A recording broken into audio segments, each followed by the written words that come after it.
ओम शिवा जय माता दी। पुनः स्वागत है आप सभी का बहुत प्यारे से मकर राशि के जातक। 18 अक्टूबर 2025 दिन शनिवार रात्रि को 9:40 के ऊपर अधिचारी जो बृहस्पति हैं इनका राज्याभिषेक हो जाएगा, अर्थात ये मिथुन राशि स्थान को छोड़ देंगे और उच्च प्रभावी हो जाएंगे, अर्थात कर्क राशि में प्रवेश कर जाएंगे। अब कर्क राशि जो है आपके सप्तम भाव पे पड़ती है, तो षष्ठम भाव से निकलना जो है वह अपने आप में बहुत अधिक मजबूती प्रदान कर देता है बृहस्पति बाबा को।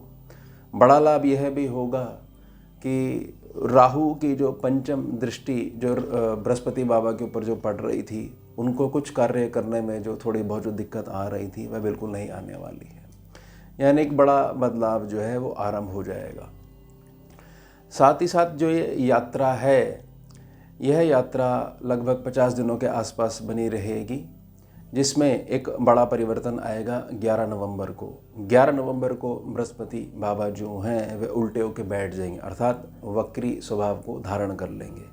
इसके पश्चात 5 दिसंबर के पश्चात कर्क राशि को छोड़कर पुनः जब आगे बढ़ेंगे तो पहले से उल्टे होकर बैठे हुए हैं, इसलिए पीछे आकर बैठ जाएंगे, पुनः मिथुन राशि में आकर बैठ जाएंगे। लेकिन हम सभी के लिए 50 दिन जो हैं बहुत अधिक हैं। इन 50 दिनों में बहुत सारे कार्यों में तेज़ी तो आएगी ही आएगी। बहुत सारे कार्य जो हैं जो काफ़ी लंबे समय से हम जिसकी प्रतीक्षा कर रहे थे, कब हमारा समय आएगा, वह तो पूर्ण होंगे ही होंगे। लेकिन 5 प्रमुख क्षेत्र ऐसे रहेंगे जिसमें बहुत बड़े बदलाव होंगे। एक प्रकार से उन क्षेत्रों की जो कार्यों की जो सिद्धि है वह हमारे साथ चलने लग जाएगी। ध्यान बना के रखिएगा कि राहु से छूटे हैं तो केतु बाबा की 12वीं दृष्टि के संपर्क में, सीधे संपर्क में आ जाएंगे, क्योंकि सिंह राशि में केतु बाबा जो बैठे हुए हैं, बृहस्पति जैसे ही कर्क में आएंगे पीछे मुड़कर जो ये देखने वाली इनकी वक्री प्रवृत्ति है, वक्री दृष्टि, इसके प्रभाव में आ जाएंगे। लेकिन यह जो प्रभाव होगा इनको डिस्टर्ब नहीं करेगा, बल्कि जहाँ जहाँ ये देख रहे हैं वहाँ वहाँ जो है इनको जो है बहुत अधिक आसानी रहेगी फल प्रदान करने में, क्योंकि केतु का जो साथ है और एक अच्छे केतु का जो साथ है बहुत अधिक जो है कल्याण में मार्गों को जो है खोलना शुरू कर देता है। अब बड़े ध्यान से समझिएगा कि स्कैनिंग विद्या बड़ा सिंपल तरीके से समझाने का प्रयास करती है कि जब भी बृहस्पति ग्रह अपनी सामान्य चाल में नहीं हो, अर्थात अतिचारी चाल में हो, जो कि अभी पूरे 8 साल तक 2033 तक बनी रहेगी, जहाँ भी जाएंगे, जिस राशि स्थान पे जाएंगे, जिस भाव पे बैठेंगे, वहाँ भार नहीं डाल सकते हैं। सामान्य चाल जो होती है उसमें जहाँ बैठते हैं कल्याण करते ही करते हैं, लेकिन भार से दबा भी देते हैं उस सेक्शन को, क्योंकि इनका खुद का जो है पद के अनुसार भार बहुत ज़्यादा है। ये गणना केवल और केवल स्कैनिंग विद्या की है। अब यहाँ पर जो उच्च प्रभावी होकर सप्तम भाव पे बैठेंगे, सबसे पहले जो कार्य आपका सिद्ध करके देंगे वह कार्य ये सिद्ध करके देंगे कि अभी तक किसी भी रूप में मकर राशि का जो जातक है, वैवाहिक जो कार्य हैं, मांगलिक जो कार्य हैं उसके स्वयं के जीवन में वह नहीं पूर्ण हो पा रहे हैं, कोई मार्ग ही नज़र नहीं आ रहा है, विवाह हो चुका है लेकिन गृहस्थी जो है डिस्टर्ब जो है बनी हुई है, तो वह सारी चीज़ें धीरे धीरे ट्रैक पे आने लग जाएंगी। बृहस्पति यहाँ पर आते ही जो आपकी समझ लीजिए लेनदारी बनती है, जो पैसा आपका जो है गया हुआ है वही पैसा अगर जो है सही तरीके से आपके पास वापस आ जाए तो एक बड़ा रिलीफ मिल जाएगा। ये पैसे की रिकवरी भी करवाएंगे। साथ ही समझिएगा कि जो हमारी दैनिक आमदनी होती है, दैनिक आमदनी में बढ़ोतरी जो है वो करवाने लग जाएंगे। अब ये बढ़ोतरी जो करवाने लग जाएंगे, इसके साथ साथ में अन्य 5 ग्रह हैं उनका भी जो है भरपूर जो है सहयोग मिलेगा। 5 ग्रह रहेंगे, शनि, राहु, केतु, मंगल और बुध। इसमें मंगल का तो 27 अक्टूबर से बड़ा विशिष्ट रोल होने वाला है, क्योंकि राहु को पूर्ण रूप से दबा देगा।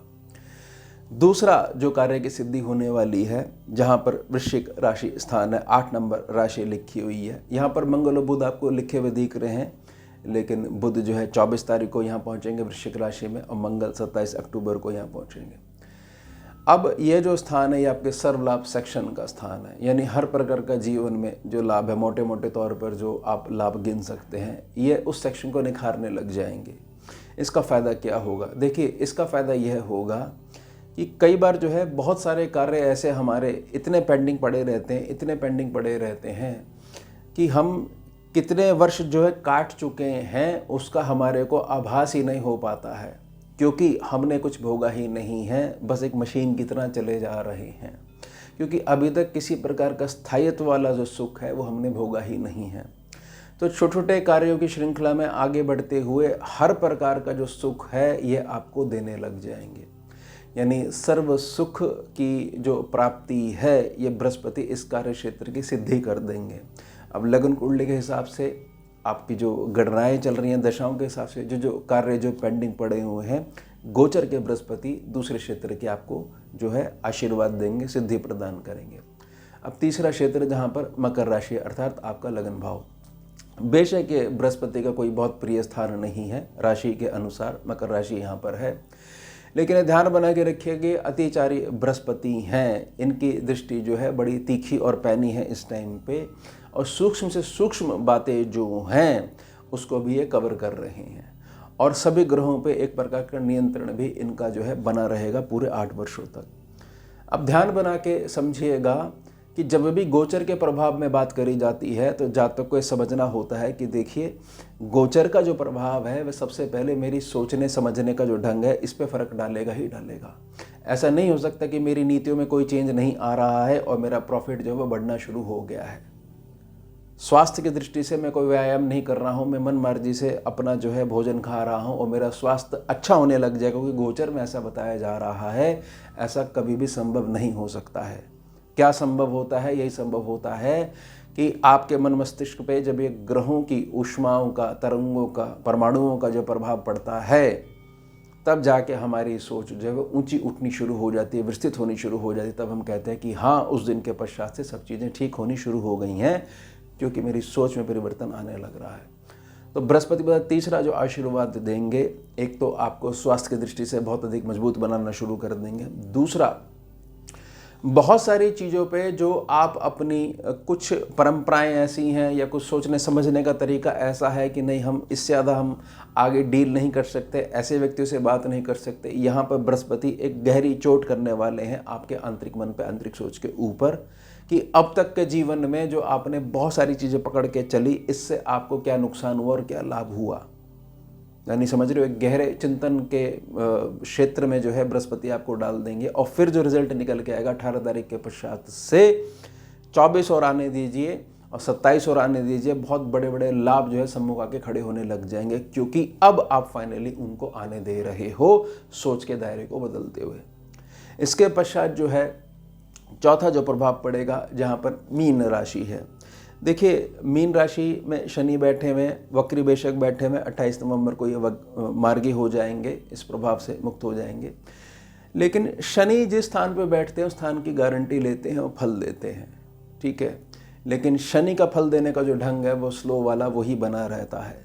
इस चीज़ को देखते हुए हमारे को जो फल अब चाहिए, हमारे को फल अब क्या चाहिए कि देखिए, जब मेरी पर्सनैलिटी में चेंज हो रहा है, जब मेरे सोचने समझने के तरीके में चेंज हो रहा है, सर्वलाभ सेक्शन मेरा जो है अच्छा बन रहा है, मेरी पैसे की रिकवरी भी बताई जा रही है, मेरी दैनिक आमदनी भी जो अच्छी बताई जा रही है, मेरे घर में जो मांगलिक कार्य हैं वह भी ठीक बताए जा रहे हैं, पारिवारिक गृहस्थी सुख जो है उसमें भी बढ़ोतरी और शांति बताई जा रही है, तो बड़ी स्वाभाविक सी बात है कि नया जुड़ाव, नई यात्राएं, नए संपर्क, नया सोशल नेटवर्क तो मेरा बनना ही बनना है। लेकिन वो नहीं बन पा रहा है, उसमें बहुत ज़्यादा जो है धीमी रफ्तार पकड़ी हुई है। इसलिए बृहस्पति की दृष्टि यहाँ पड़ने से शनिदेव जो है बड़ी तेजी से फल देने लग जाएंगे। ये केवल अतिचारी बृहस्पति ही करवा सकते हैं, समझ रहे हो आप। यानी कि शनिदेव से ये कहा जाएगा कि आप फल नहीं दे रहे हो, आप अपने हिसाब से जो फल दे रहे हो वो स्लो देते रहना, लेकिन ये मेरा कार्य है, ये मेरा कार्य आप थोड़ी तेज गति से कर दीजिए, जो कि सीधे तौर पर आपके भाग्य को पुष्ट करने लग जाएगा। सम्मुख जो है आपका नवम भाव पड़ता है। नवम भाव क्या है? नवम भाव छुपे हुए पुण्य है कि जब जब मेरे को संघर्ष होता है तो पुण्य एक तरीके से मदद की तरह, एक शील्ड की तरह से मेरे पास आ जाते हैं। तो मेरा जो मार्ग है, जो बड़ा कटीला नज़र आ रहा था, बड़ा टेढ़ा नज़र आ रहा था, वह आसान तरीके से मुझे पार करवा देते हैं। अब तक जो है वह सेक्शन की तरफ से कोई मदद नहीं आने के कारण मेरे को रास्ता बड़ा दुर्गम प्रतीत होता है। इसलिए मेरे अंदर आ जाती है निराशा कि 7.5 ने भी जो है मेरे को कुछ दिया या नहीं दिया, चलो ठीक है, रिश्तों की तो पहचान करवा दी, लेकिन एक बड़ी निराशा का भाव मेरे साथ चल रहा है। अब उसमें 18 अक्टूबर के पश्चात बदलाव आने लग जाएगा। ये हो गए 4 बड़े बदलाव। अब 5वां बड़ा बदलाव वहाँ है जहाँ पर बुध और मंगल बैठे हुए हैं और जहाँ पर शनि और केतु की सम्मिलित दृष्टि पड़ रही है, अर्थात जहाँ पर आपकी धनु राशि पड़ती है। अब बुध और मंगल आपके सर्वला सेक्शन में बैठे हुए हैं। देखिए युति समझिए, बुध और मंगल की युति जो है व्यक्ति को बहुत ज़्यादा जो है एक सनकपन का जो है एक प्रकार से प्रकृति देने लग जाती है। बुध और मंगल वाला व्यक्ति जो है नॉर्मल बिहेवियर को धारण कर ही नहीं सकता। लेकिन बुध और मंगल की ये युति जो है इस बार इसलिए आपस में नहीं लड़वाएगी बुध और मंगल को, क्योंकि बृहस्पति पहले से इस स्थान को जो है अपनी दृष्टि से निखार रहे हैं, पंचम ज्ञान दृष्टि से निखार रहे हैं और अतिचारी बृहस्पति हैं, सारे ग्रह विवश हैं इस समय उनका आदेश मानने पर। ये तो मैंने 5 ग्रह इसमें ली है, बाकी सभी ग्रह विवश हैं कि बृहस्पति जब टेढ़े हो जाएंगे तो उसी ग्रह की क्लास लग जाएगी। ये अतिचारी बृहस्पति का एक प्रकार से फायदा भी कह सकते हो, हालांकि ये ज़्यादा होने लग जाए तो नुकसान भी होने लग जाता है। अब जहाँ पर दृष्टि पड़ रही है वहाँ पर दृष्टि जो पड़ रही है वह है आपका शुभ पंचम त्रिकोण भाव। शुभ पंचम त्रिकोण भाव एक ऐसा द्वार है जिसमें से आपके पिछले जन्म की बहुत सारी चीज़ें जो हैं जिन पे कार्य सही ढंग से नहीं करा जा रहा है तो आपको आगे मार्ग नहीं मिल पा रहा है। एक तो इस स्थान को पुष्ट करने लग जाएंगे, संतान पक्ष को पुष्ट करने लग जाएंगे, उसके जीवन में बहुत सारी चीज़ें जो हैं बहुत सुंदर तरीके से लाने लग जाएंगे। ये बुध और मंगल की जो युति है ये चीज़ समझ लीजिए कि जहाँ पर बैठ रही है वहाँ पर भी डिस्टर्बेंस बिल्कुल नहीं दे पाएगी। सामान्य अवस्था में डिस्टर्बेंस देती है, लेकिन जहाँ पर देख रही है, जहाँ पर वृषभ राशि स्थान है, तो ये चीज़ समझ जाइएगा कि बहुत अच्छे तरीके से आपके जीवन का स्तर जो है ये आगे बढ़ाने लग जाएंगे। एक निष्ठता वाली जो बात आती है उसमें ये आपको आगे बढ़ाने लग जाएंगे। अब शनि और केतु, शनि और केतु की दृष्टि, शनि की 10वीं दृष्टि, केतु की 5वीं दृष्टि पड़ रही है आपके द्वादश भाव पे, जो जहाँ पर धनु राशि है। देखिए मीठी मीठी बातों में कुछ थोड़ा सा तीखा हल्का सा हो जाता है तो एक पाचन क्रिया भी ठीक रहती है, अधिक तीखा नहीं होना चाहिए, और थोड़ा सा जो रस जो शरीर जो है वो बनाता है वो भी प्रक्रिया सही बनी रहती है।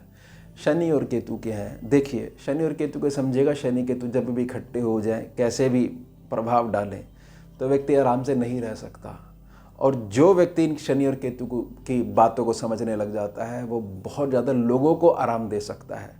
अर्थात कि अगर जातक के जीवन में सेल्फ डिसिप्लिन नहीं है तो समझ लीजिए शनि और केतु डिस्टर्ब करेंगे, लेकिन वो सेल्फ डिसिप्लिन अगर वो अपना लेता है, मान लेता है, धारण कर लेता है, संकल्प में बिठा लेता है, तो यही शनि केतु जहाँ पर दृष्टि पड़ रही है उस स्थान के द्वारा आपकी प्रोग्रेस को देने लग जाएंगे। जबकि नज़र ये आ रहा है, बताया जा रहा है कि डिस्टर्बेंस देना जो है ये शुरू कर देंगे। ध्यान बना के रखिएगा, यह जो स्थान है ये स्थान अगर सिद्धि की तरफ बढ़ने लग जाता है तो आप अपने लोकेलिटी से बाहर और बहुत बाहर, यानी कि एक प्रकार समझ लीजिए जो आपका निवास स्थान है उससे दक्षिण दिशा की तरफ, या पूर्णतः जो है बिल्कुल सागर महासागर पार करते हुए और पूर्णतः जो विदेश में बैठे हुए हो वहाँ तक की प्रसिद्धि को आपसे जोड़ देता है। ध्यान बना के रखिएगा, सेल्फ डिसिप्लिन का मतलब सिर्फ और सिर्फ यही है कि आप जो करना चाहते हो उसकी शुरुआत आपके द्वारा ही होगी, ना कि किसी ग्रह के गोचर के द्वारा। ये संकल्प जिस दिन आपके अंदर बैठ जाएगा, जिस भी जातक के अंदर बैठ जाएगा, शनि और केतु जहाँ बैठे हों, युति में बैठे हों, दृष्टि प्रभाव में बैठे हों, दृष्टि संबंध बना रहे हों, एक दूसरे के नक्षत्र प्रभाव में हो, बहुत अधिक जातकों को फायदा देने लग जाते हैं। ये हैं छुपे हुए राजयोग।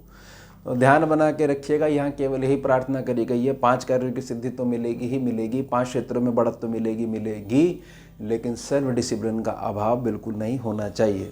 तो यह हो गया हमारा उत्तम विषय। मिलते हैं आपसे अगले भाग में नए विषय के साथ। जुड़िए और जोड़िए। ओम शिवा, जय माता दी।